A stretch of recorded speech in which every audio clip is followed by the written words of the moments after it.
Piense y hágase rico de Napoleón Hill, el método más famoso y efectivo para hacer dinero. En la voz de Gilbert Chiquillán. Es así de sencillo. La riqueza, la realización personal, están al alcance de todas aquellas personas que lo desean. Basta simplemente con desvelar un secreto, el secreto del éxito. Y para ello sencillamente hay que querer, estar dispuesto a desvelarlo. Napoleón Hill aprendió del famoso industrial, filántropo y escritor Andrew Carnegie este secreto del éxito. Él lo que hizo, y resulta una tarea importante, es, primero, sistematizarlo, después hacerlo accesible a cualquier persona de cualquier clase social. Piense y hágase rico es una obra diseñada para arrastrar al triunfo, entendido no solo como triunfo económico, sino sobre todo como logro de esta íntima satisfacción que permite el equilibrio personal y que significa la base de las empresas más comprometidas y más deseadas. Napoleón Hill es en la actualidad el autor de autoayuda y superación más prestigioso de todo el mundo. Gracias a él y a sus eleccionadoras palabras, cientos de miles de personas corrientes se han sentido motivadas para convertirse en supermillonarias. Ha sido asesor de varios presidentes de los Estados Unidos. Entre sus obras cabe destacar La actitud mental positiva. Prefacio del editor norteamericano. En el terreno de la realización personal, la independencia financiera y la riqueza del espíritu, más allá de lo que se puede medir en dinero, Piense y hágase rico es uno de los libros más válidos de todos los tiempos. Nunca hubo otro libro como este, ni nunca podrá haberlo. Fue inspirado por Andrew Carnegie, que reveló su fórmula de realización personal al autor Napoleón Hill. Hace muchos años, Carnegie no solo llegó a ser millonario, sino hizo millonarios a una multitud de hombres a los que enseñó su secreto. Otros 500 hombres ricos revelaron el origen de su riqueza a Napoleón Hill, que ha pasado toda una vida de investigación difundiendo su mensaje a las personas de todas las clases sociales que están dispuestas a aportar sus ideas, sus ilusiones y sus planes organizados a cambio de la riqueza. Centenares de personas han aplicado los famosos principios de este libro en aras de su propio enriquecimiento. Sus secretos son tan intemporales y prácticos como lo eran en la primera edición de Piense y hágase rico. En esta última edición, los principios y las fórmulas que conducen al éxito se han hecho asequibles a todos aquellos que deseen fervientemente hacer dinero y alcanzar ricas satisfacciones espirituales que la realización personal proporciona.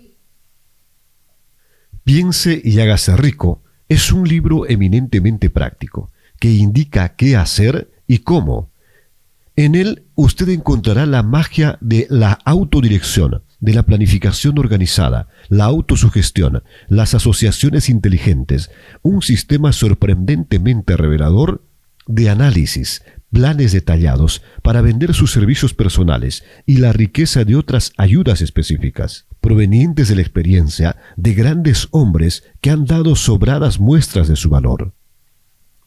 La riqueza al alcance de su mano no siempre puede medirse en dinero. Hay grandes riquezas en las amistades duraderas, las relaciones familiares armoniosas, la simpatía y la comprensión entre los asociados y en la armonía interna que da la paz de espíritu. Todos ellos valores mesurables en un plano espiritual.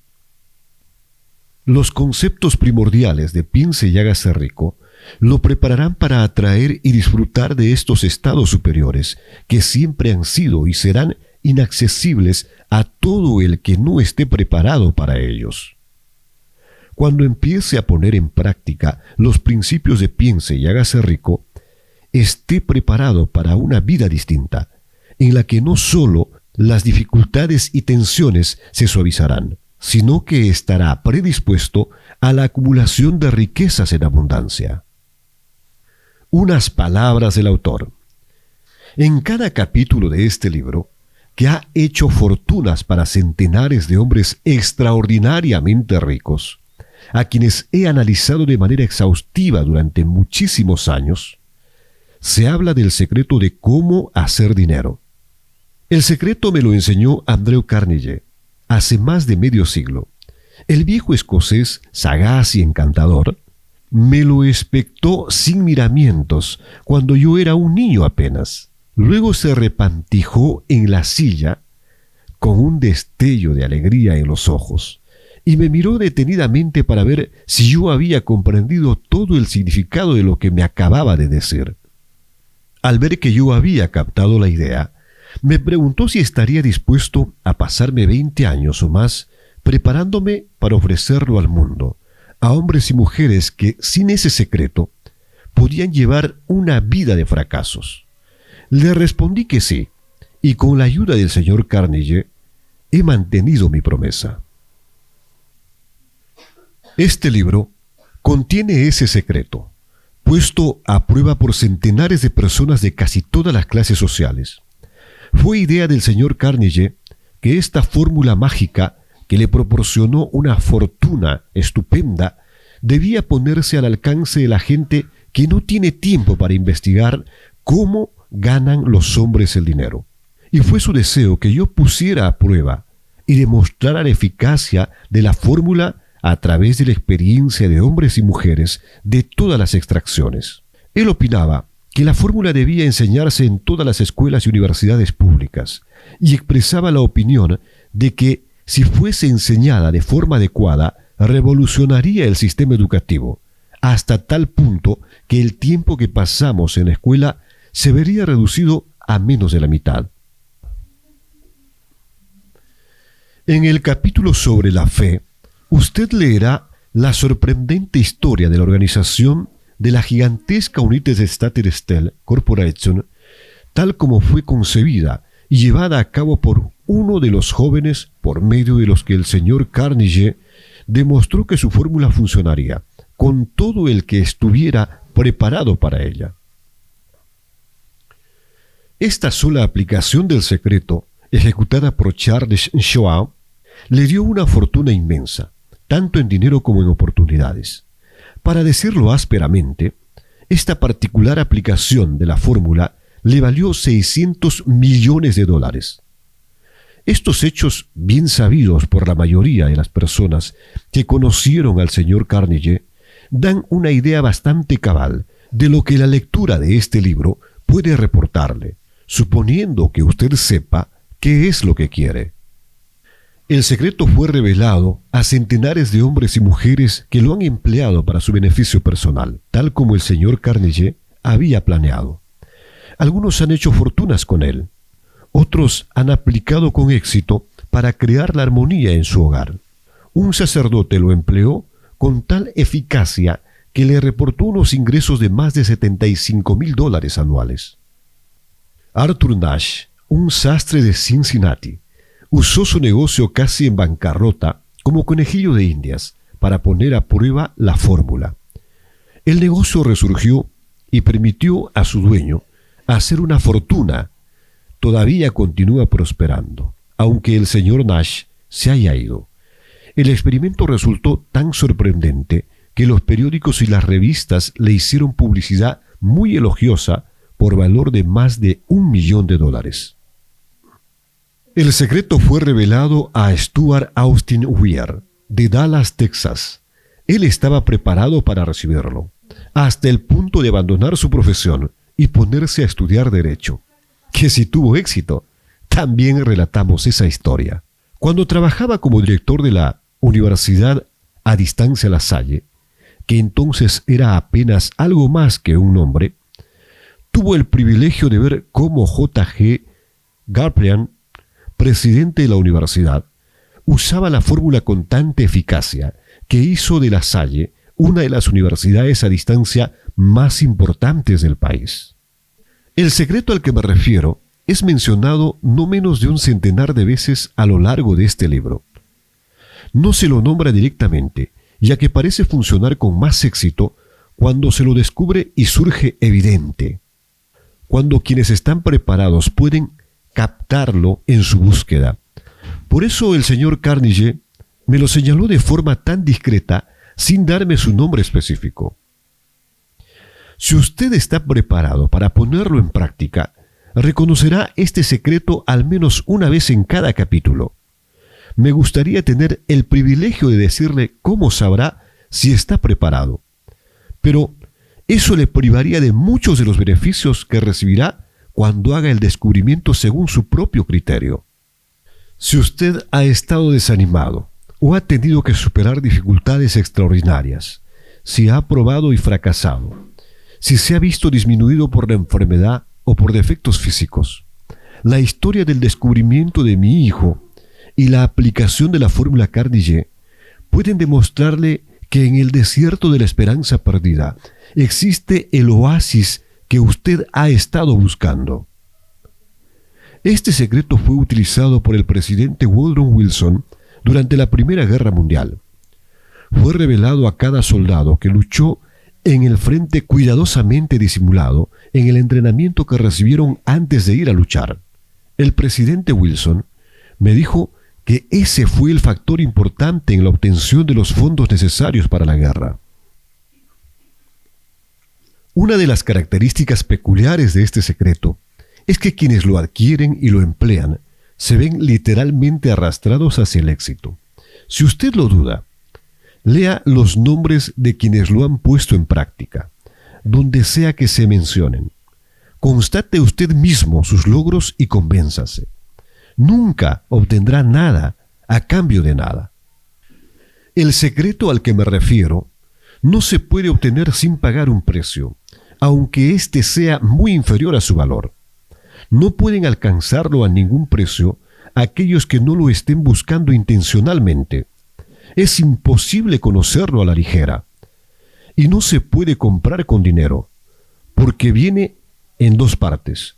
Una de ellas está ya en posesión de quienes se encuentran preparados para él. El secreto sirve por igual a todos aquellos que estén preparados para recibirlo. La educación no tiene nada que ver con él. Mucho antes de que yo naciera, el secreto alcanzó a ser propiedad de Thomas Alva Edison, el cual lo utilizó de manera tan inteligente que llegó a ser el inventor más importante del mundo, aunque apenas tenía 3 meses de escolarización.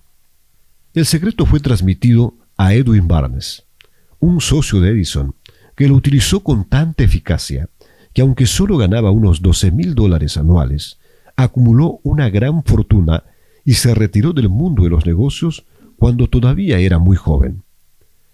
Se encontrará esta historia al comienzo del primer capítulo.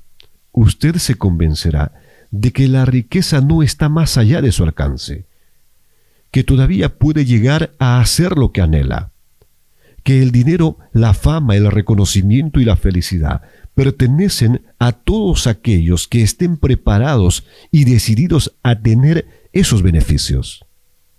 ¿Que cómo sé yo esas cosas?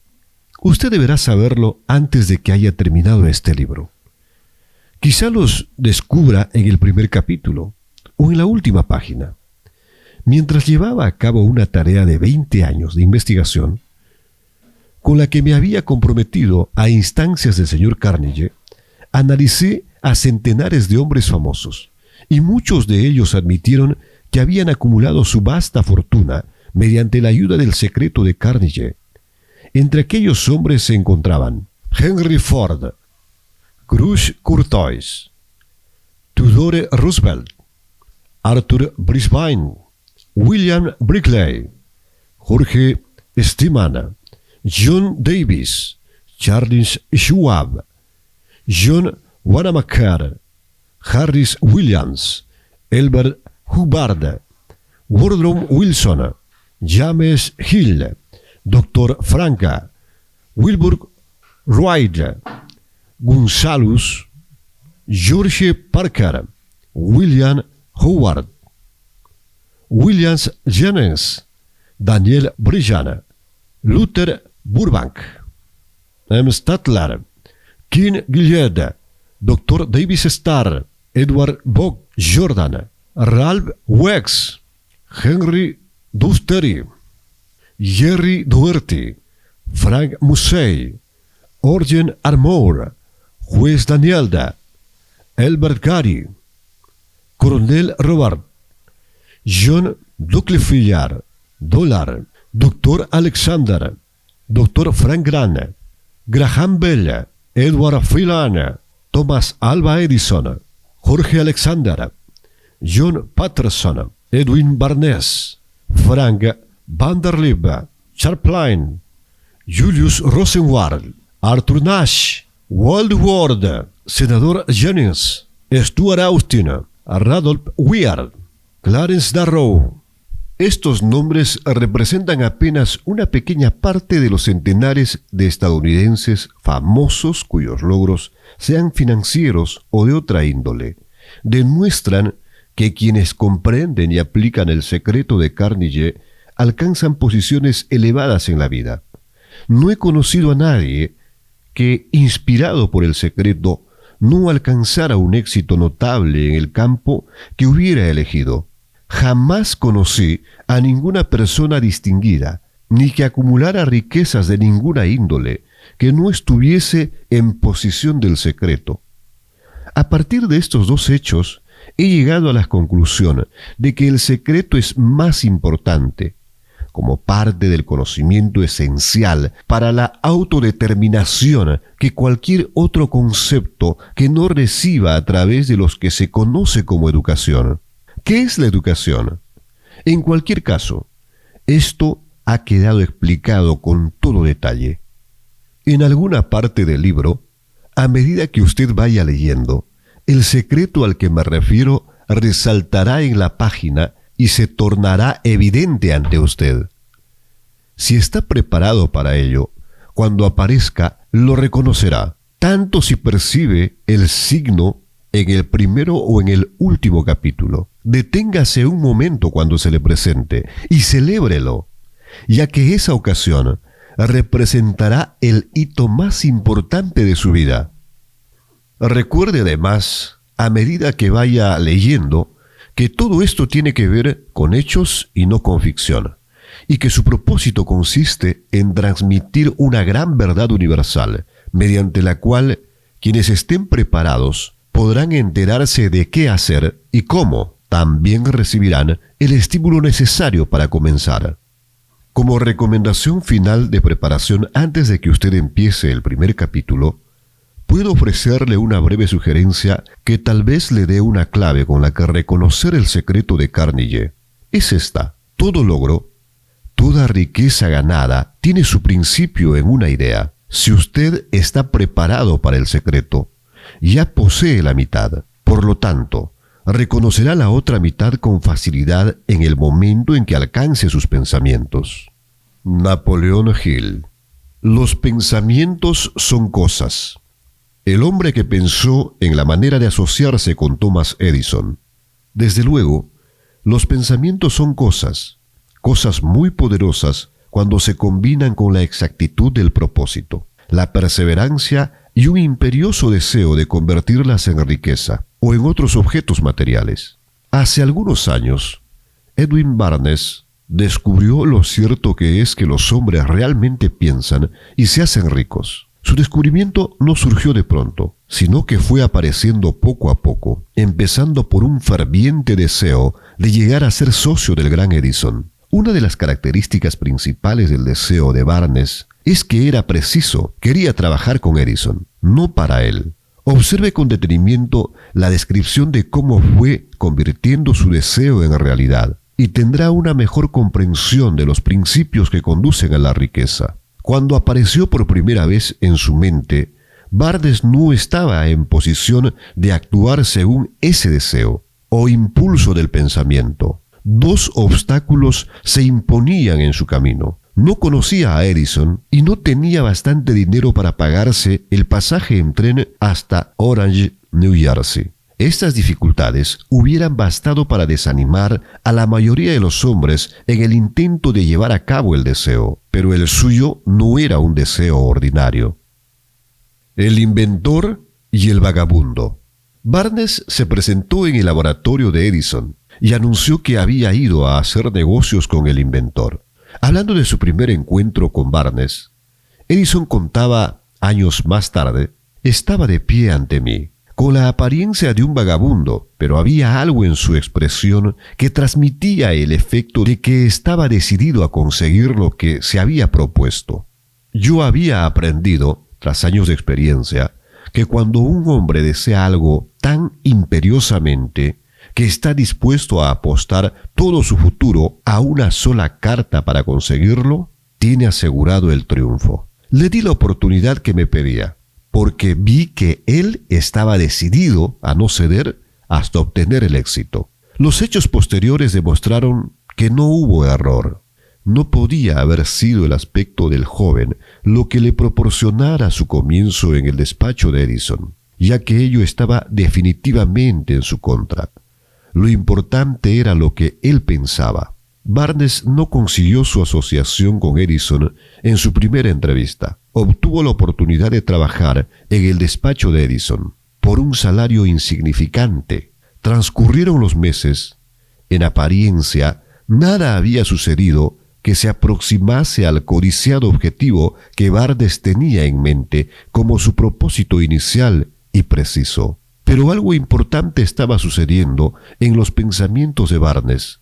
Intensificaba constantemente su deseo de convertirse en socio de Edison. Los psicólogos han afirmado, con todo acierto, que cuando uno está realmente preparado para algo, aparece. Barnes se hallaba listo para asociarse con Edison. Además, estaba decidido a seguir así hasta conseguir lo que buscaba. No se decía a sí mismo, vaya, no hay manera.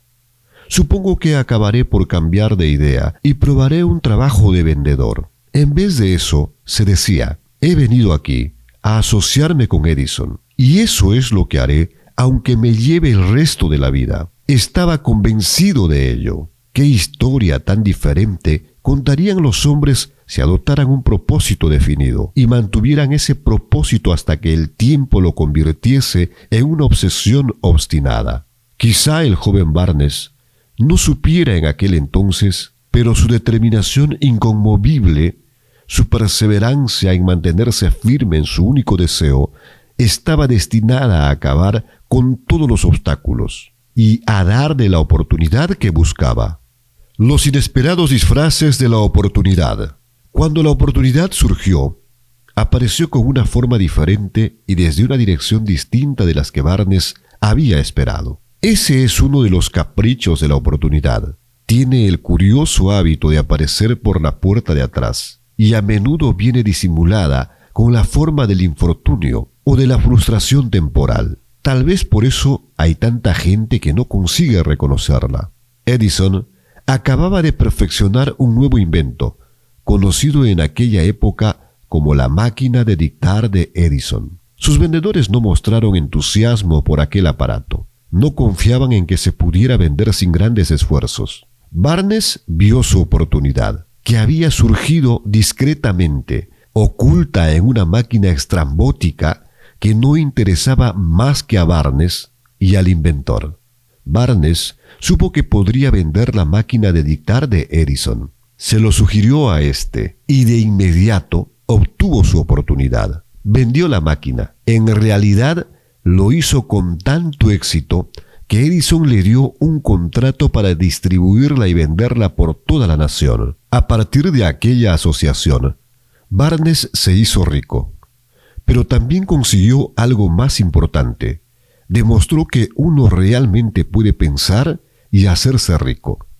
No tengo forma de saber cuánto dinero en efectivo reportó a Barnes su deseo. Tal vez fueran 2 o 3 millones de dólares. Pero la cantidad, cualquiera que sea, se torna insignificante cuando se la compara con la posesión que adquirió en forma de conocimiento definido de que un impulso intangible se puede transmutar en unas ganancias materiales mediante la aplicación de los principios conocidos. Barnes literalmente se pensó en asociación con el gran Edison. Se pensó dueño de una fortuna. No tenía nada con qué empezar, excepto la capacidad de saber lo que deseaba y la determinación de mantenerse fiel a ese deseo hasta haberlo realizado. A 1 metro del oro. Una de las causas más comunes del fracaso es el hábito de abandonar cuando uno se ve presa de una frustración temporal. Todos son culpables de este error en un momento u otro.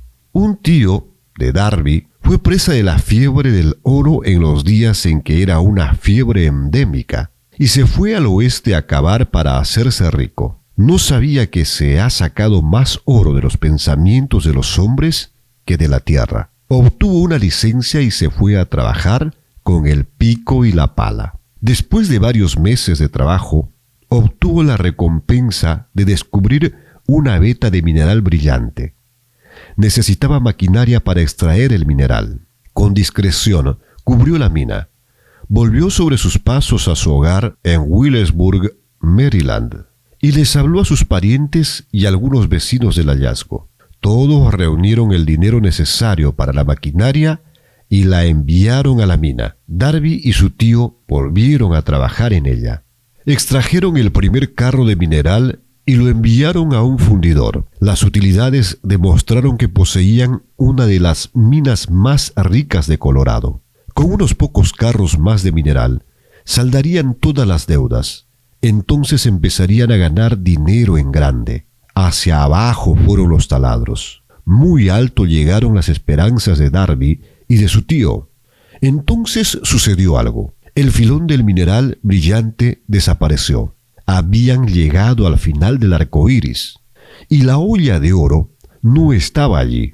Perforaron en un desesperado intento para volver a encontrar la veta, pero fue en vano. Finalmente decidieron abandonar. Vendieron la maquinaria a un chatarrero por unos pocos centenares de dólares y tomaron el tren de vuelta a casa. El chatarrero llamó a un ingeniero de minas para que mirara la mina e hiciera una prospección. El ingeniero le informó de que el proyecto había fracasado porque los dueños no estaban familiarizados con las vetas falsas.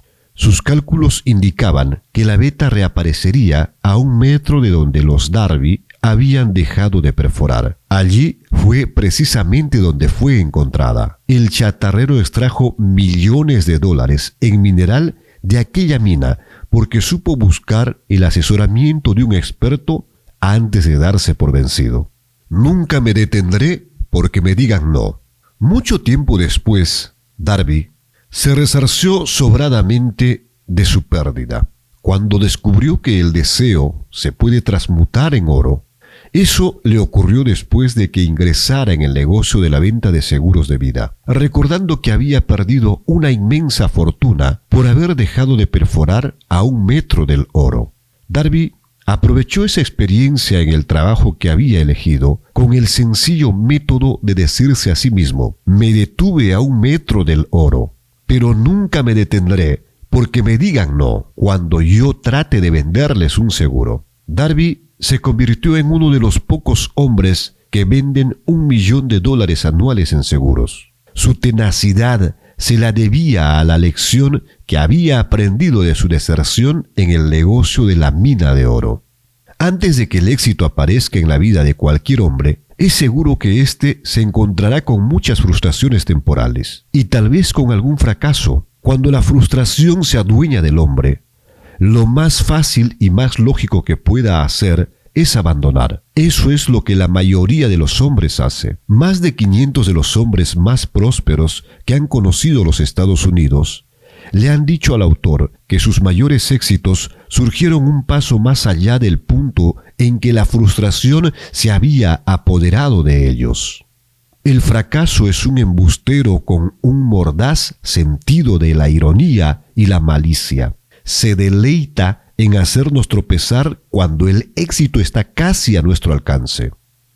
Una lección de perseverancia de 50 centavos. Poco después de que Darby se doctorase en la Universidad de los Porrazos y decidiera aprovechar su experiencia en el asunto de la mina de oro, tuvo la buena fortuna de estar presente en una ocasión que le demostró que no está muy lejos de no. Una tarde, ayudaba a su tío a moler trigo en un viejo molino. Este dirigía una granja grande, donde vivían cierto número de granjeros arrendatarios de color. La puerta se abrió silenciosamente, y una niña, hija de uno de los arrendatarios, entró y se situó junto a la puerta. El tío levantó la vista, miró a la niña y gritó con aspereza: ¿Qué quieres? Mi mamá dice que le mande 50 centavos, respondió humilde la niña. Ni hablar, replicó el tío. Y ahora, vete a tu casa. Sí, señor, dijo la niña, pero no se movió. El tío siguió con su trabajo,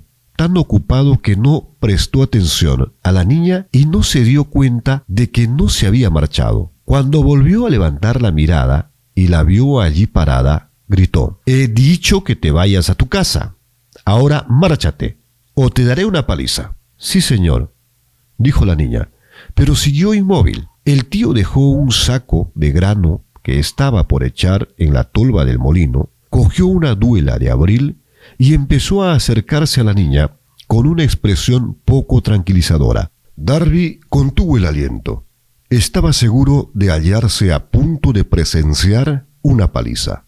Sabía que su tío tenía un temperamento terrible. Cuando su tío llegó donde estaba la niña, ella dio un rápido paso al frente, le miró a los ojos y le gritó, con todas sus fuerzas: «Mi mamá necesita esos 50 centavos». El tío se detuvo, la miró unos instantes y luego dejó lentamente la duela de abril a un lado.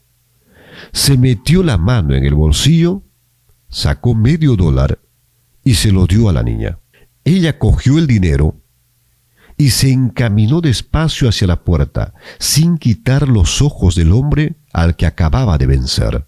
Después de que la niña se hubo marchado, el tío se sentó en una caja y permaneció mirando por la ventana durante más de 10 minutos. Estaba reflexionando, sorprendido, sobre la derrota que acababa de sufrir. Darby también se hallaba pensativo. Esa era la primera vez en su vida que había visto a una criatura de color dominar a un blanco adulto. ¿Cómo lo había hecho? ¿Qué le había ocurrido a su tío para que perdiera su ferocidad y se volviera tan dócil como un cordero? ¿Qué extraño poder había empleado esa niña para hacerse dueña de la situación? Estas y otras preguntas similares destellaban en la mente de Darby, pero no halló las respuestas hasta muchos años después. Cuando me relató la historia, curiosamente, el relato de esa inusual experiencia, la escuché en el viejo molino, el mismo sitio donde su tío recibió esa lección. El extraño poder de una niña. En aquel viejo molino polvoriento, el señor Darby me relató la historia del extraño triunfo y determinó preguntándome: ¿cómo entiende esto? ¿Qué extraño poder tenía esa niña para dominar por completo a mi tío? La respuesta a esa pregunta la encontrará en los principios que se describen en este libro. La respuesta es categórica y completa. Contiene detalles e instrucciones suficientes para que cualquiera comprenda y aplique la misma fuerza con la que ella se encontró de forma accidental. Manténgase alerta y observará el extraño poder que acudió en ayuda de la niña. Tendrá un atisbo de ese poder en el próximo capítulo. En alguna parte del libro encontrará una idea que aguzará sus poderes receptivos y pondrá a su alcance para su propio beneficio. Ese mismo poder irresistible, la comprensión de él, puede aparecer ante usted en el primer capítulo o tal vez surja en su conciencia más adelante. Puede presentarse en forma de una sola idea o quizá la encuentre en la naturaleza de un plan o en un propósito. Una vez más, puede hacerle volver sobre sus palabras experiencias de frustración o de fracaso, para aportar alguna lección mediante la cual usted recupere todo lo que había perdido en su fracaso. Después de haberle explicado al señor Darby el poder que la niña de color había empleado, quizás sin saberlo, él repasó enseguida sus 30 años de experiencia en la venta de seguros de vida, y estuvo francamente de acuerdo en que su éxito en ese campo se debía en gran parte a la lección que había aprendido de la pequeña. El señor Darby señaló: cada vez que un posible comprador trataba de deshacerse de mí, sin hacerse el seguro, yo visualizaba a la niña, parada en el viejo molino, con sus ojos desafiantes, y me decía a mí mismo: tengo que conseguir esta venta. La mejor parte de las ventas que he hecho han sido a gente que me había dicho no. El señor Darby también recordó su error al haberse detenido a 1 metro escaso del oro, pero esa experiencia fue una bendición encubierta. Me enseñó a seguir insistiendo sin que importasen las dificultades. Y fue una lección que necesité aprender antes de poder tener éxito en cualquier campo. Esta historia del señor Darby y de su tío, de la niña y de la mina de oro, sin duda la leerán centenares de hombres que se ganan la vida vendiendo seguros de vida. Y el autor desea ofrecer a todos ellos la sugerencia de que Darby le debe a esas 2 experiencias su capacidad para vender más de $1 millón anuales en seguros de vida. Las experiencias del señor Darby fueron bastante comunes y triviales, y sin embargo contienen la respuesta de su destino en la vida. Por lo tanto, fueron tan importantes para él como su propia vida. Sacó provecho de ellas porque las analizó y supo ver lo que le enseñaban. Pero, ¿qué hay del hombre que no tiene tiempo ni la inclinación para estudiar el fracaso en busca de conocimiento que pueda conducirlo al éxito? ¿Dónde y cómo va a aprender el arte de convertir los fallos en escalones hacia la oportunidad? Para responder esas preguntas, se ha escrito este libro. Todo lo que usted necesita es una buena idea. La respuesta se expone en una descripción de 13 principios, pero recuerde, a medida que vaya leyendo, que la respuesta que quizá usted está buscando a las preguntas que le ha hecho reflexionar en los misterios de la vida, puede encontrarla en usted mismo, a través de alguna idea, plan o propósito que tal vez surja en su cerebro durante la lectura. Una buena idea es todo lo que se necesita para alcanzar el éxito. Los principios descritos en este libro contienen medios y maneras de crear ideas útiles. Antes de seguir adelante con nuestro enfoque para describir esos principios, creemos que merece la pena recibir esta importante sugerencia. Cuando las riquezas empiezan a aparecer, lo hacen con tanta rapidez y en tal abundancia que uno se pregunta dónde habían estado escondidas durante todos esos años de necesidad. Esta es una afirmación sorprendente y tanto más si tenemos en cuenta la creencia popular de que la riqueza premia solo a quienes trabajan mucho durante mucho tiempo. Cuando usted comience a pensar y a hacerse rico, observará que la riqueza empieza a partir de un estado mental, con un propósito definido, con poco trabajo duro o sin ninguno. Usted o cualquier otra persona puede estar interesado en saber cómo adquirir ese estado mental que atraerá la riqueza. He pasado 25 años investigando, porque también yo quería saber cómo los ricos llegan a ser ricos. Observe con mucha atención, tan pronto como domine los principios de esta manera de pensar, y empiece a seguir las instrucciones para aplicar esos principios, que su nivel económico empezará a crecer, y que todo lo que usted toque comenzará a transmutarse en haberes de su propio beneficio. ¿Imposible? De ninguna manera. Una de las mayores debilidades de la especie humana es la típica familiaridad del hombre con la palabra imposible. Él conoce todas las reglas que no darán resultado, sabe todas las cosas que no se pueden hacer. Este libro se escribió para quienes buscan las reglas que han hecho de otras personas de provecho y están dispuestos a jugarse todo con esas reglas. El fracaso asola a aquellos que se resignan a él con indiferencia. El objetivo de este libro es ayudar a todo el que quiera aprender el arte de cambiar de enfoque, del fracaso al éxito.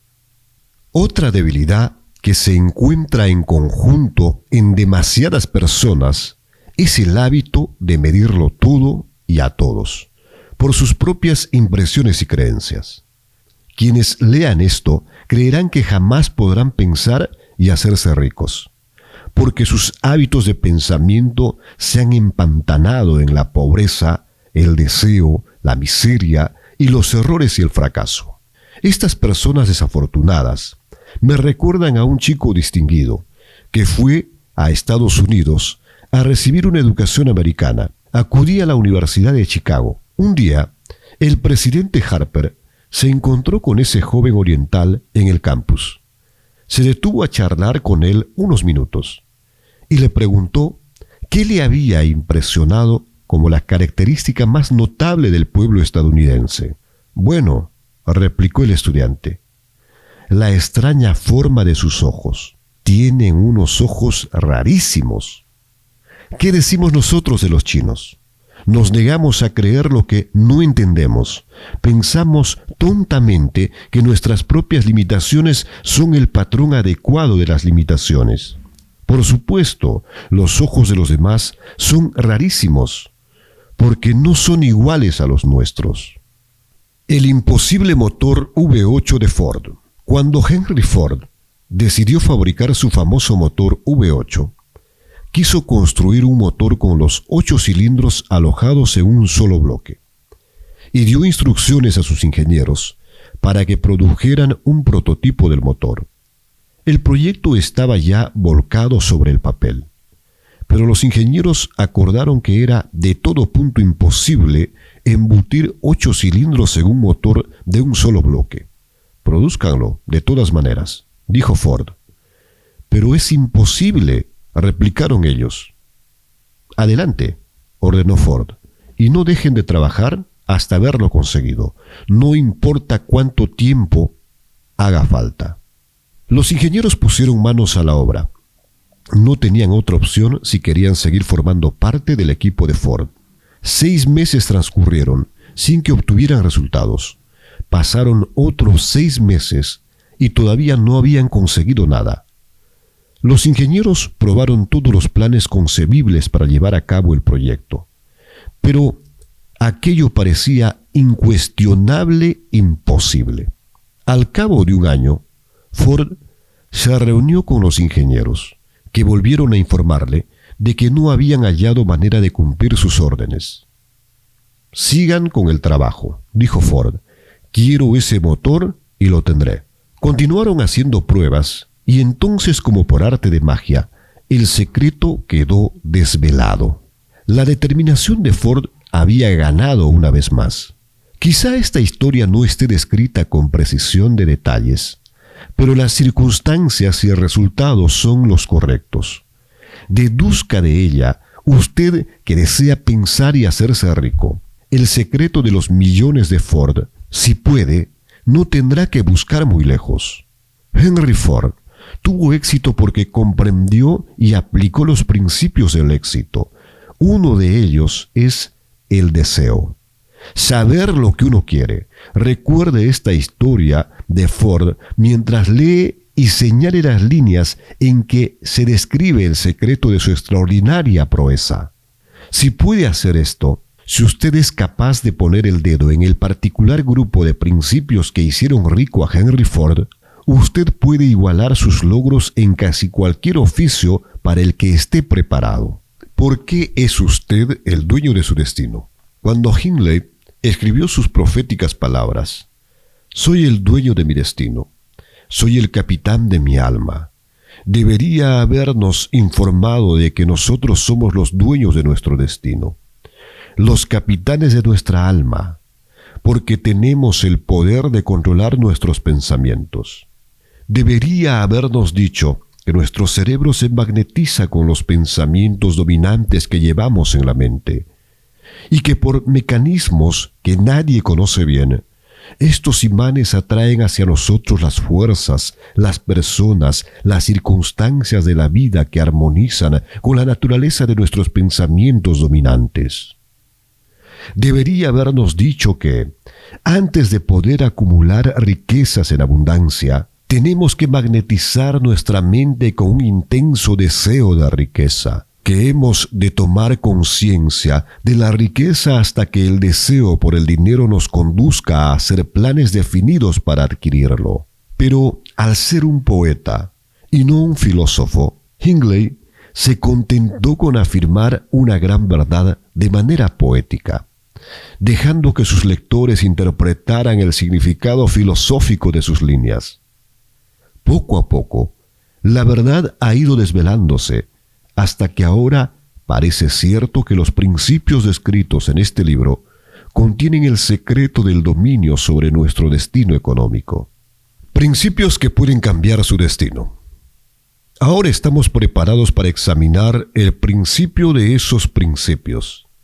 Mantenga una actitud de apertura mental y recuerde, a medida que vaya leyendo, que no son invenciones de nadie. Son principios que han funcionado para muchos hombres. Usted puede ponerlos a trabajar para su propio beneficio permanente.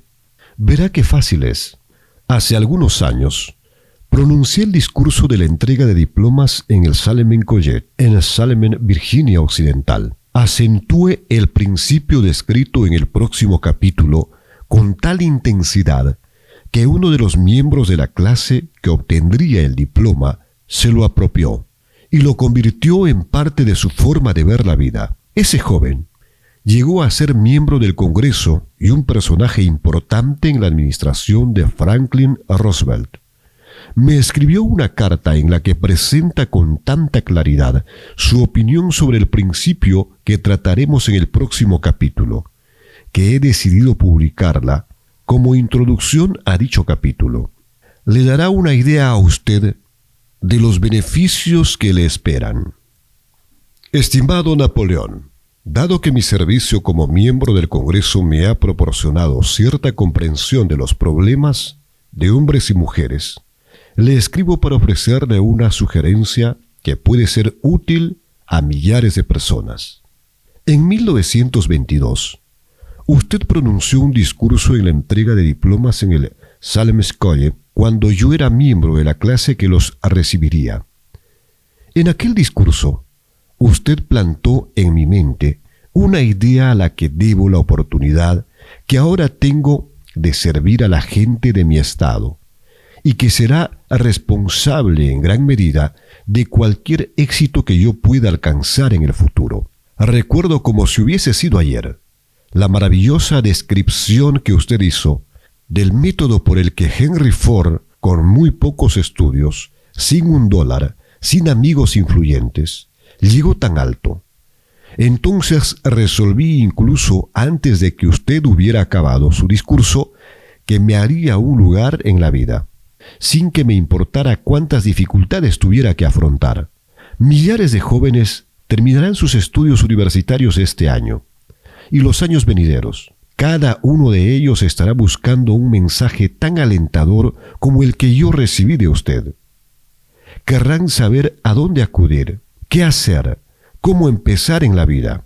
Usted puede decírselo, porque ha ayudado a resolver los problemas de mucha gente. En Estados Unidos, hay en la actualidad miles de jóvenes que quisieran saber cómo convertir sus ideas en dinero. Gente que debe empezar desde abajo, sin dinero, y armonizar sus pérdidas. Si alguien puede ayudarles es usted. Si publica el libro, me gustaría tener el primer ejemplar que salga de la imprenta, autografiado por usted. Con mis mejores deseos, créame, cordialmente suyo. James Randolph. 35 años después de haber leído aquel discurso, fue un placer para mí regresar al Salem College en 1957 para hacer el discurso de la entrega de diplomas. En aquel entonces recibí el título de doctor honorario de la literatura de Salem College. Desde aquella ocasión, en 1922, he visto prosperar a James Randolph hasta llegar a ser ejecutivo de una de las más importantes líneas aéreas de la nación, un orador muy inspirado y senador de Estados Unidos por Virginia Occidental.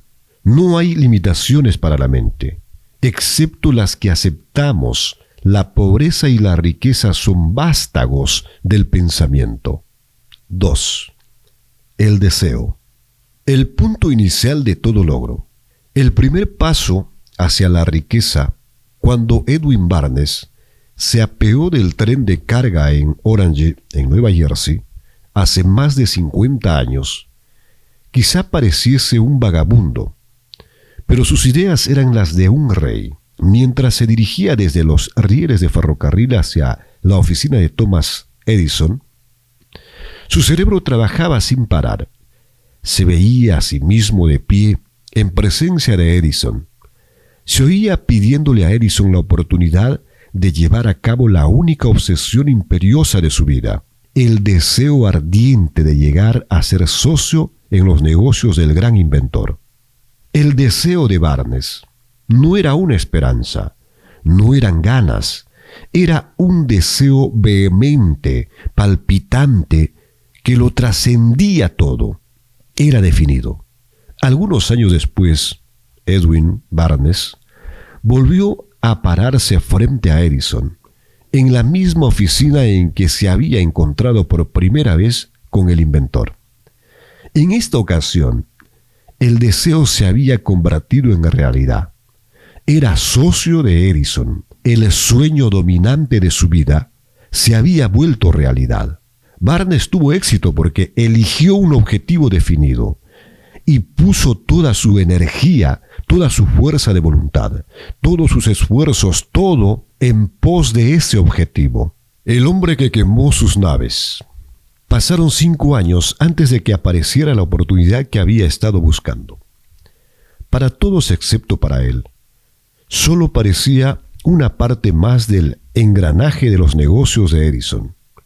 Pero en su interior, él fue el socio de Edison cada minuto del día, desde el principio en que empezó a trabajar allí. En una ejemplificación notable del poder de un deseo definido, Barnes consiguió su objetivo porque deseaba ser socio de Edison más que ninguna otra cosa. Creó un plan con el que alcanzar su propósito, pero quemó todas sus naves tras de sí. Se mantuvo firme en un deseo hasta que éste se convirtió en la obstinación obsesiva de su vida y finalmente en un hecho. Cuando viajó a Orange, no se dijo a sí mismo: trataré de convencer a Edison de que me dé algún tipo de trabajo, sino voy a ver a Edison para explicarle que he venido a hacer negocios con él. No se dijo: estaré alerta ante cualquier otra oportunidad en caso de que no consiga lo que quiero en la organización de Edison, sino hay más que una cosa en este mundo que estoy decidido a conseguir, y es asociarme con Edison en sus negocios. Quemaré todas las naves tras de mí y apostaré mi futuro a mi capacidad para conseguir lo que quiero. No se planteó en ningún momento retroceder. Tenía que triunfar o morir. Esa es toda la historia de éxito de Barnes. El incentivo que conduce a la riqueza. Hace mucho tiempo, un gran guerrero afrontó una situación que requería de él una decisión que garantizara su éxito en el campo de batalla. Iba a enviar sus tropas contra un enemigo poderoso, cuyos hombres superaban a los suyos en número. Embarcó a sus soldados, navegó hacia el país enemigo, desembarcó soldados y equipos y dio la orden de quemar las naves que lo habían llevado hasta allí. Al dirigirse a sus hombres antes de la primera batalla, dijo: «Ved cómo los barcos se convierten en humo. Eso significa que no podremos dejar estas playas vivos a menos que ganemos. Ahora no tenemos opción. Venceremos o moriremos». Vencieron. Cada persona que vence en cualquier empresa debe estar dispuesta a quemar sus naves y eliminar todas las posibilidades de dar marcha atrás. Solo así puede tener la seguridad de mantener ese estado mental conocido como deseo ardiente de ganar, esencial para el éxito. La mañana siguiente al gran incendio de Chicago, un grupo de comerciantes se quedó de pie en State Street, observando los restos humeantes de lo que había sido sus tiendas. Organizaron una reunión para decidir si tratarían de reconstruirlas o abandonarían Chicago para volver a empezar en algún lugar del país más prometedor. Llegaron a una decisión: todos menos uno, abandonar Chicago. El comerciante que decidió quedarse y reconstruir su negocio señaló con el dedo los restos de su tienda y dijo: «Caballeros, en este mismo sitio construiré la tienda más grande del mundo. No importa las veces que pueda quemarse». Eso fue hace casi un siglo. La tienda fue construida. Todavía sigue en pie. Una torre un monumento al poder de ese estado mental conocido como deseo ardiente. Lo más sencillo que Marshall Field podría haber hecho era imitar a sus colegas. Cuando las perspectivas se mostraban difíciles y el futuro parecía funesto, se retiraron a donde las cosas parecían más fáciles. Fíjese bien en la diferencia entre Marshall Field y los demás comerciantes, porque es la misma diferencia que distingue a casi todos los que tienen éxito de aquellos que fracasan. Todo ser humano que alcanza la edad de comprender la razón de ser del dinero, quiere dinero. Quererlo no basta para acumular riqueza, pero desear la riqueza con un estado mental que se convierte en una obsesión, y luego planificar formas y medios definidos para adquirirla, y ejecutar esos planes con una perseverancia que no acepte el fracaso, atraerá a la riqueza. 6 maneras de convertir el deseo en oro. Le sugiero que tome nota de estos 6 deseos que podrían cambiarle la vida.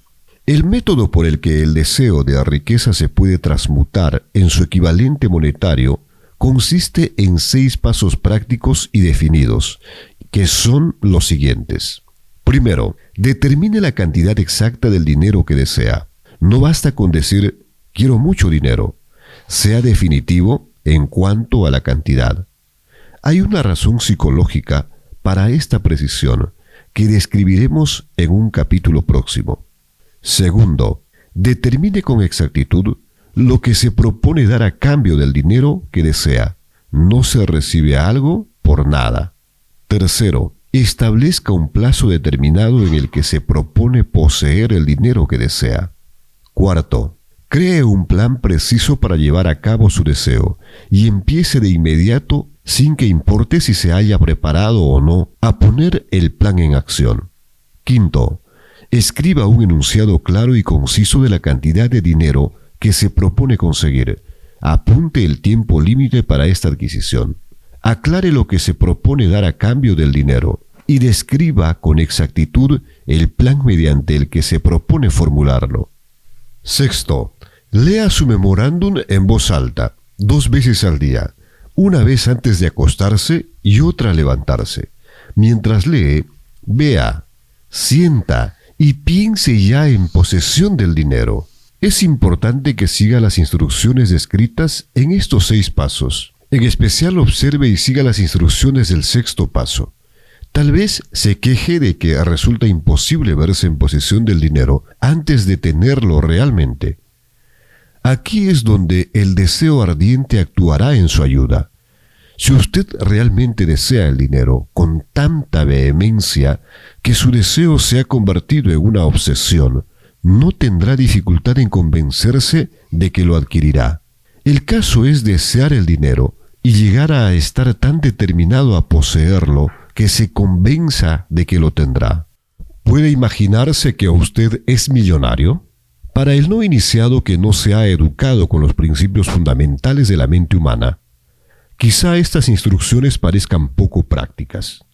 Para quienes no consignan reconocer la validez de estos 6 puntos, puede ser útil saber que la información que difunden fue revelada por Andrew Carnegie, el cual empezó como un obrero común en una siderúrgica, pero se las arregló, pese a sus humildes comienzos, para que estos principios le rindieran una fortuna de más de $100 millones.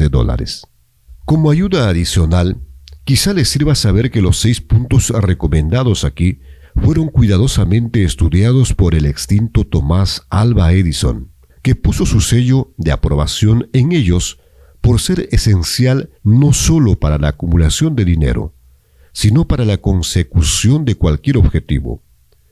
Estos pasos no requieren trabajo duro, tampoco sacrificio, no exigen que uno se vuelva ridículo, ni crédulo. Para utilizarlos no hace falta educación superior, pero la aplicación eficaz de estos 6 pasos exige la suficiente imaginación que nos permita ver y comprender que la acumulación de dinero no se puede dejar al azar, a la buena suerte o al destino. Uno debe darse cuenta de que todos los que han acumulado grandes fortunas primero han soñado, deseado, anhelado, pensado y planificado antes de haber adquirido el dinero. Llegados a este punto, Usted sabrá también que nunca tendrá riquezas en grandes cantidades a menos que pueda llegar a ser la viva expresión de deseo ardiente por el dinero y que realmente crea que lo poseerá. El poder de los grandes sueños.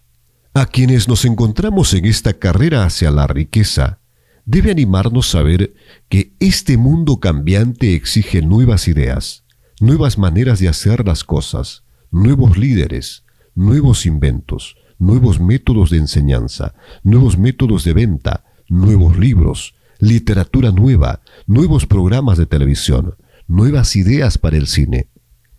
Tras toda esta demanda de cosas nuevas y mejores, hay una cualidad que uno debe poseer para ganar, y es la definición del propósito, el conocimiento exacto de lo que uno quiere y un deseo ardiente de poseerlo. Los que deseamos acumular riqueza debemos recordar que los verdaderos líderes del mundo han sido siempre hombres que han sabido dominar, para su uso práctico, las fuerzas invisibles e intangibles de la oportunidad que está por surgir, y han convertido esas fuerzas o impulsos de pensamiento en rascacielos, fábricas, aviones, automóviles y toda forma de recurso que hace la vida más placentera.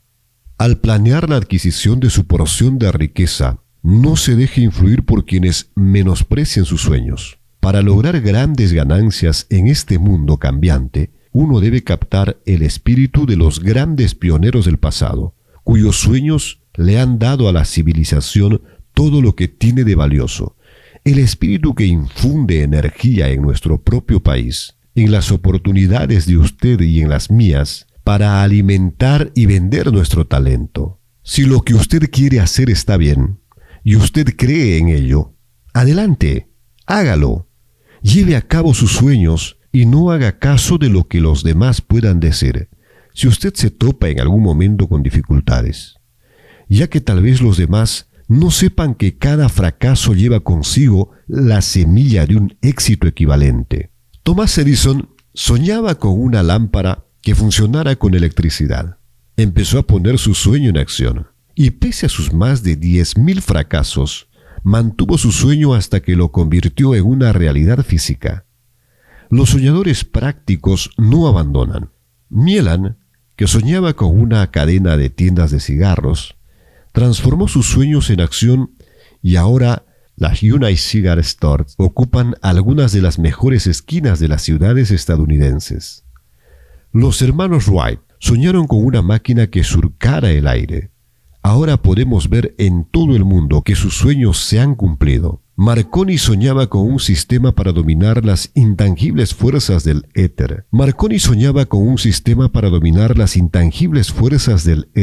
Las pruebas de que no soñaba en vano podemos encontrarlas en cada aparato de radio y de televisión que hay en el mundo. Quizá le interese saber que los amigos de Marconi lo pusieron bajo custodia y fue examinado en un hospital para psicópatas, cuando anunció que había descubierto un principio mediante el cual podría enviar mensajes a través del aire, sin la ayuda de cables ni ningún otro medio físico de comunicación. A los soñadores de hoy en día les va mejor. El mundo está lleno de una abundancia de oportunidades que los soñadores del pasado jamás consiguieron.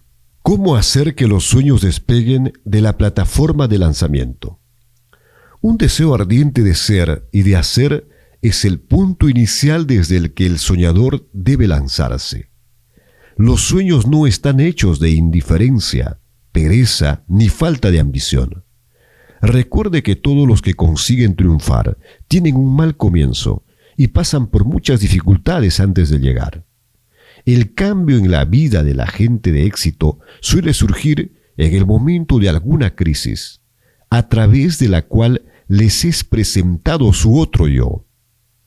John Bunyan escribió Pilgrim's Progress, que se encuentra entre lo mejor de la literatura inglesa, después de haber estado confinado en prisión y haber sido duramente castigado a causa de sus ideas sobre la religión.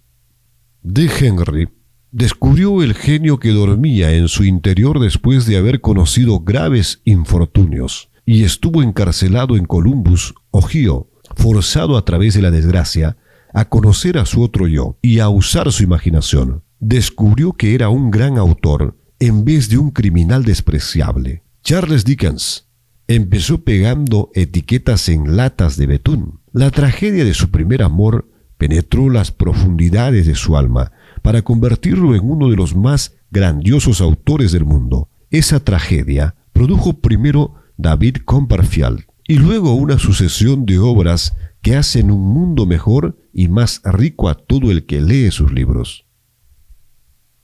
Helen Keller se quedó sorda, muda y ciega después de nacer. Pese a su terrible desgracia, ha escrito su nombre con letras indelebles en las páginas de la historia de los grandes. Toda su vida ha sido la demostración de que nadie está derrotado mientras no acepte la derrota como una realidad.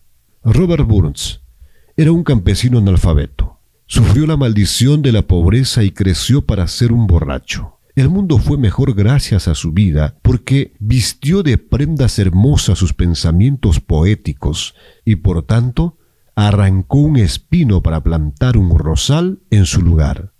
Beethoven era sordo y Milton ciego, pero sus nombres perdurarán en el tiempo porque soñaron y tradujeron sus sueños en ideas organizadas.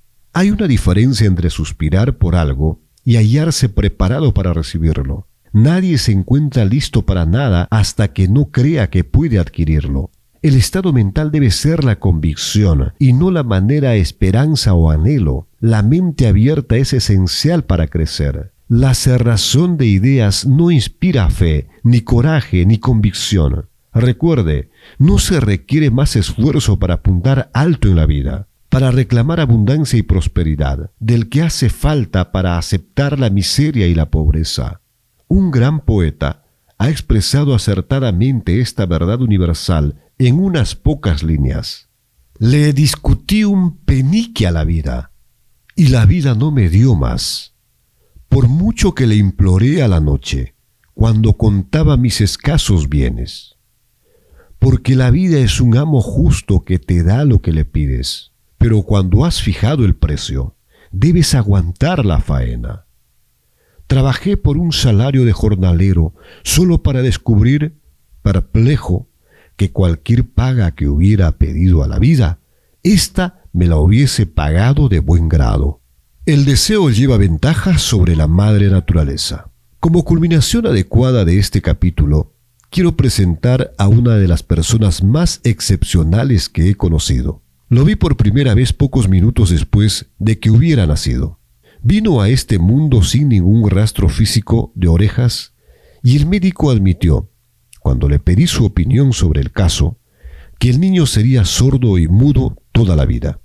Me opuse a la opinión del médico. Estaba en mi derecho.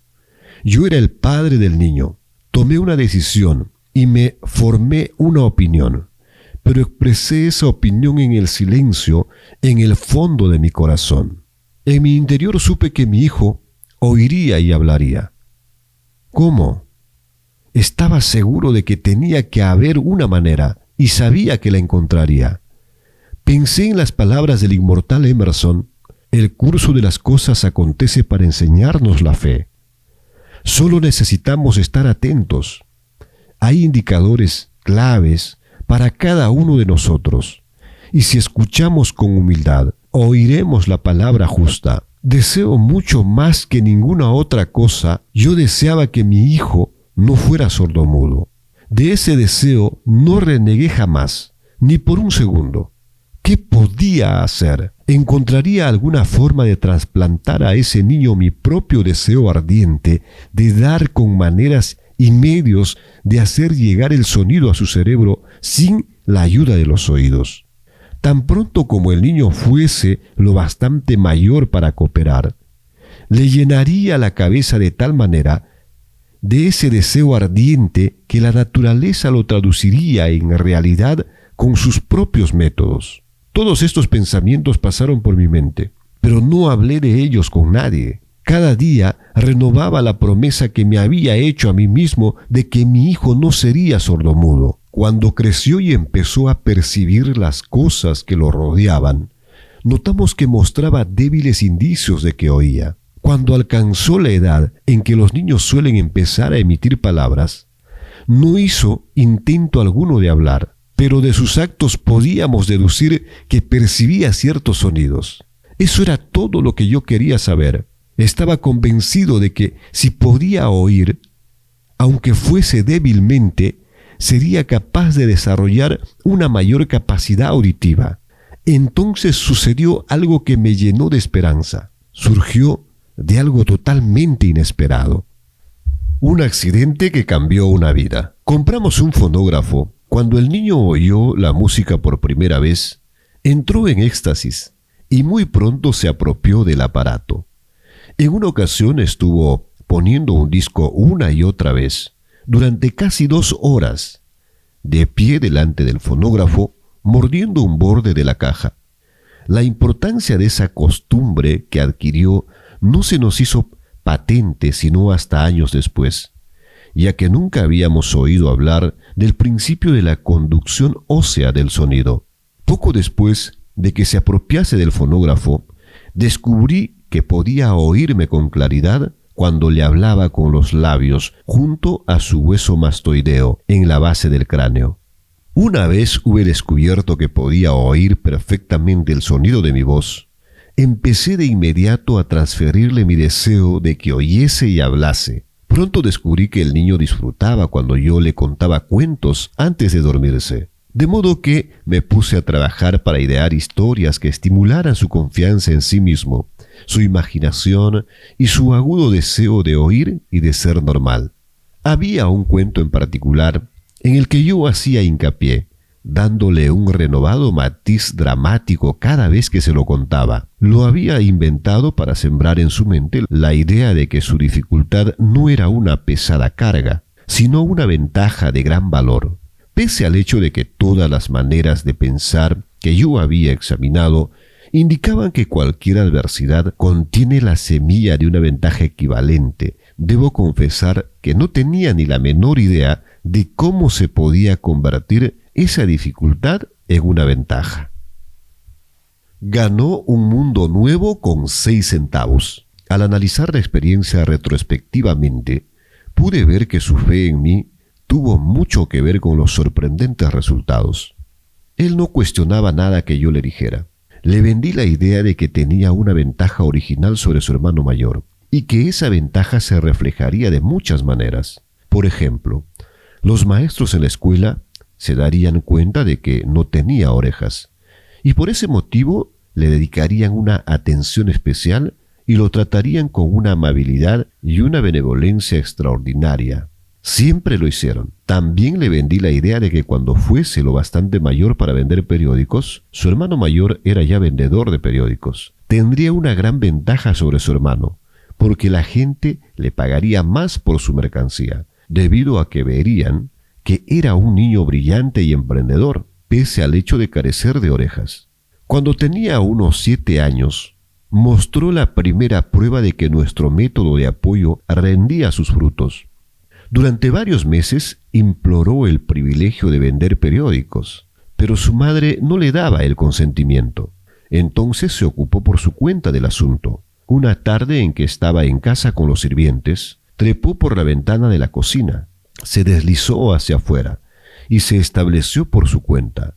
Le pidió prestados 6 centavos al zapatero remendón del barrio, los invirtió en periódicos, los vendió, reinvirtió el capital y repitió la operación hasta el anochecer.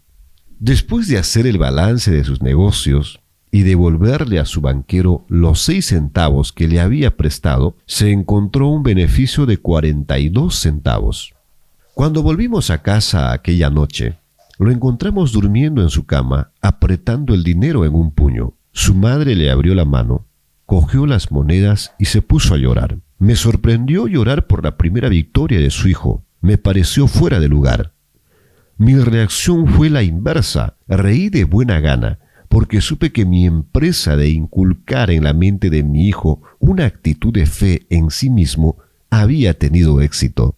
Su madre veía a un niño sordo que, en su primera aventura comercial, se había escapado a la calle y había arriesgado su vida para ganar dinero. Yo veía a un hombrecito de negocios valiente, ambicioso y lleno de confianza en sí mismo, cuyo valor intrínseco se había incrementado en un 100% al haber ido a negociar por su cuenta y haber ganado.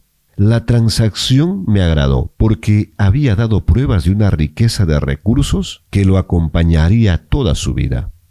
El niño sordo que oyó. El pequeño sordo asistió a la escuela, al instituto y a la universidad, sin que fuese capaz de oír a sus maestros, excepto cuando le gritaban fuerte, a corta distancia. No lo llevaron a una escuela para sordos. No lo permitimos que aprendiese el lenguaje de los sordomudos.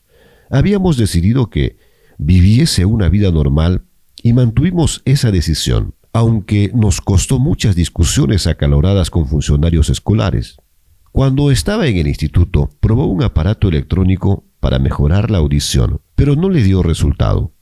Durante su última semana en la universidad, sucedió algo que marcó el hito más importante de su vida. En lo que pareció una mera casualidad, encontró una posesión de otro aparato eléctrico para oír mejor que le enviaron para probar. Estuvo indeciso en probar el aparato, debido a su desilusión con otro aparato similar.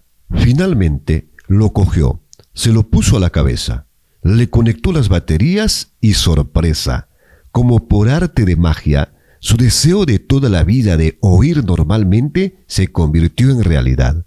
Por primera vez oía tan bien como cualquier persona con audición normal. Alborozado con el mundo diferente que acababa de percibir a través de ese aparato auditivo, se precipitó al teléfono, llamó a su madre y oyó su voz a la perfección. Al día siguiente, oía con claridad las voces de sus profesores en clase. Por primera vez en su vida. Por primera vez en su vida también, mi hijo podía conversar con la gente sin necesidad de que hablaran con voz de trueno. Realmente había entrado en posesión de un mundo distinto. El deseo había comenzado a pagar dividendos, pero la victoria todavía no era completa. El muchacho tenía que encontrar todavía una manera definitiva y práctica de convertir su desventaja en una ventaja equivalente.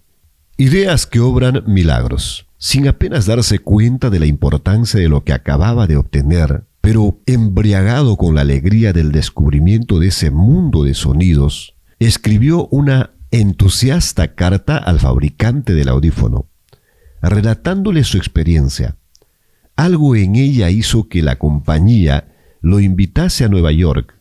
Cuando llegó, lo llevaron a visitar la fábrica, y mientras hablaba con el ingeniero jefe, contándole de su mundo recién descubierto, una corazonada, una idea o una inspiración, llámesela como se quiera, destelló en su cerebro. Era ese impulso de pensamiento que convertía su dificultad en una ventaja, destinada a pagar dividendos en dinero y felicidad por millares durante todo el tiempo venidero. El resumen y el núcleo de ese impulso de pensamiento era así. Se le ocurrió que él podría ser de gran ayuda para los millones de sordos que viven sin el beneficio de audífonos, si pudiera encontrar una manera de relatarles la historia de su descubrimiento del mundo. Durante un mes entero, llevó a cabo una intensa investigación, durante la cual analizó todo el sistema de ventas del fabricante de audífonos e ideó formas y medios de comunicarse con los duros de oído de todo el mundo. Decidido a compartir con ellos su nuevo mundo recién descubierto, una vez lo tuvo hecho, puso por escrito un plan bienal, basado en sus investigaciones. Cuando lo presentó a la compañía, al momento le dieron un puesto de trabajo para que llevara a cabo su ambición. Poco había soñado, cuando empezó a trabajar, que estaba destinado a llevar esperanza y alivio a millares de sordos que sin su ayuda se hubieran visto condenados para siempre a la sordera. No me cabe duda de que Blair hubiera sido sordo-mudo toda su vida, si su madre y yo no nos las hubiésemos ingeniado para formar su mente tal como lo hicimos. Cuando sembré en su interior el deseo de oír, de hablar y de vivir como una persona normal, Alguna extraña influencia hubo en ese impulso que hizo que la naturaleza tendiese una especie de puente para salvar el golfo del silencio que separaba su cerebro del mundo exterior. En verdad, el deseo ardiente tiene maneras tortuosas de transmutarse en su equivalente físico. Blair deseaba una audición normal. Ahora la tiene. Nació con una minusvalía que fácilmente hubiese desviado a alguien con un deseo menos definido a la calle, con un puñado de lápices en una mano y una lata vacía en la otra. La pequeña mentira piadosa que sembré en su mente cuando él era un niño, llevándolo a creer que su defecto se convertiría en una gran ventaja que podría capitalizar, se justificó sola. Ciertamente no hay nada correcto o equivocado que la confianza, sumada a un deseo ardiente, no pueda hacer real. Estas cualidades están al alcance de todos. La química mental hace magia. Un breve párrafo en un despacho de noticias en relación con Madame Schumann Haig da la clave del estupendo éxito de esta mujer como cantante. Cito el párrafo porque la clave que contiene no es otra cosa que el deseo. Al comienzo de su carrera, Madame Schumann Haig visitó al director de la ópera de Viena para que le hiciera una prueba de voz, pero él no la aprobó. Después de echar un vistazo a la desgarbada y pobremente vestida muchacha, exclamó: «Nada cordial. Con esa cara y sin ninguna personalidad, ¿cómo esperas tener éxito en la ópera? Señorita, olvide esa idea. Cómprese una máquina de coser y póngase a trabajar. Usted no podrá ser cantante. Nunca es demasiado tiempo». El director de la ópera de Viena sabía mucho sobre la técnica del canto. Sabía muy poco del poder del deseo. Cuando éste asume las proporciones de una obsesión, si hubiera conocido mejor ese poder, no hubiese cometido el error de condenar el genio sin darle una oportunidad. Hace varios años, uno de mis socios se enfermó. Se puso cada vez peor a medida que el tiempo transcurría, y finalmente lo llevaron al hospital para operarlo. El médico me advirtió que había muy pocas posibilidades de que yo volviera a verlo con vida. Pero esa era la opinión del médico y no la del paciente. Poco antes de que se lo llevaran al quirófano, me susurró con voz débil: «No se preocupe, jefe, en pocos días habré salido de aquí». Una enfermera me miró apenada, pero el paciente se recuperó satisfactoriamente. Cuando todo hubo terminado, su médico me dijo: «No lo salvó otra cosa que su deseo de vivir. Nunca hubiera salido de este trance si no se hubiese negado a aceptar la posibilidad de la muerte». Creo en el poder del deseo respaldado por la fe, porque he visto cómo ese poder elevaba a hombres desde comienzos humildes a posiciones de poder y de riqueza. Lo he visto cómo saqueaba la tumba de sus víctimas, cómo servía de medio para que los hombres llevaran a cabo su rehabilitación después de haber fracasado en un centenar de formas distintas. Lo he visto darle a mi propio hijo una vida normal, feliz y llena de éxito, a pesar de que la naturaleza lo enviase a este mundo sin orejas. ¿Cómo se puede dominar y usar el poder del deseo? Eso queda explicado en este capítulo y los subsiguientes de este libro. Mediante algún extraño y poderoso principio de química mental, la naturaleza envuelve en el impulso del deseo ardiente ese algo que no reconoce la palabra imposible, ni acepta el fracaso como realidad. No hay limitaciones para la mente, excepto el que aceptamos. La pobreza y la riqueza son vástagos del pensamiento. Y les invitamos a continuar con el siguiente capítulo en una próxima grabación, donde hablaremos de la fe, visualización y creencia en la consecución del deseo. Activa la campanita, suscríbete y te esperamos en la siguiente parte del audiolibro.